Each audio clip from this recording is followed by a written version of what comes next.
नमस्कार. कल्याण माळशेज राष्ट्रीय महामार्गावरील शार्ड ब्रिज जो कल्याण आणि उल्हासनगर शहराला जोडतो, तो ब्रिज आपण 3/11/2025 ते 23/11/2025 हा पूर्णपणे सगळ्या सर्व प्रकारच्या वाहनांसाठी बंद राहणार आहे. तर त्यांच्यासाठीचा पर्यायी मार्ग माननीय डीसीपी पंकज शिरसाट, ट्रॅफिकचे डीसीपी सर, त्यांना जे अधिकार आहेत ते अधिकार वापरून त्यांनी एक अधिसूचना जारी केलेली आहे काल.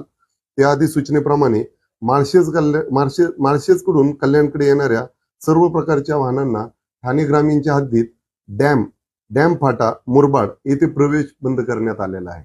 सदरची वाहने बदलापूर रोडने बदलापूर, पालेगाव, नेवाळी नाका, मलंग रोड, लोढापालावा, शिळडायगर रोड आणि पत्रीपूल मार्गे कल्याण शहरात येतील. तसेच 2 नंबरचं मुरबाडकडनं